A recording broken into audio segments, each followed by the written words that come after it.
11তম সফরে বাংলাদেশে এসেছে আর অরবিস উড়ন্ত বিশেষায়িত চক্ষু হাসপাতাল। স্বাস্থ্য ও পরিবার কল্যাণ মন্ত্রণালয়ের আমন্ত্রণে এবং চট্টগ্রাম চক্ষু হাসপাতাল ও প্রশিক্ষণ কেন্দ্রের সহযোগিতায় চোখের ছানি, গ্লোকোমা, রেটিনা, অকুলোপ্লাস্টি এবং কর্নিয়ার রোগের চিকিৎসা দিতে চট্টগ্রাম শাহ আমানত বিমানবন্দরে অবস্থান করছে বিশেষজ্ঞ টিম। সেখান থেকে বিস্তারিত জানিয়েছেন প্রতিনিধি মনিরুল ইসলাম পারভেজ। 11তম সফরে এসেছে অরবিস বিশেষায়িত উড়ন্ত চক্ষু হাসপাতাল এবং এটি বাংলাদেশে এসেছে 11তম বার এবং শুধু চট্টগ্রামে এসেছে পঞ্চমবারের মতো। আমরা যিনি এখানকার মিডিয়ার কর্মকর্তা রয়েছেন তার সাথে আমরা কথা বলেছি।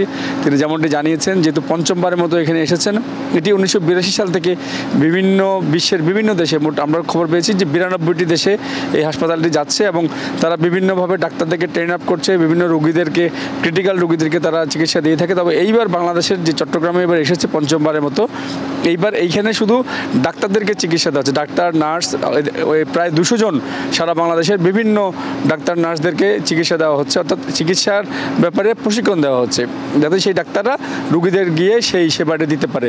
তো আমরা একটু এখানকার যারা দায়িত্ব তাদের সাথে কথা বলার চেষ্টা করছি। তারা যেমনটি বলছেন যে 2 সপ্তাহ পর্যন্ত এই কার্যক্রমটি ওনারা চালাবেন এবং এর পরের বার এখান থেকে হয়তো ঘানাতে আরেকটি সেটি চলে যাবে। তবে আপাতত 2 সপ্তাহ পর্যন্ত এই চট্টগ্রামে অবস্থান করছে এবং এই ডাক্তার যারা রয়েছেন তাদেরকে, এই যে বিশেষায়িত যে ডাক্তার রয়েছেন তাদেরকে চিকিৎসার যে ওনাদের যে অভিজ্ঞতা সেটি শেয়ার করছেন এবং প্রশিক্ষণ দিবেন, সে ধরনের তথ্য আমাদের জানানো হয়েছে। তো অরবিস উড়ন্ত হাসপাতাল নিয়ে আপাতত আমার কাছে এখান থেকে এতটুকুই রয়েছে।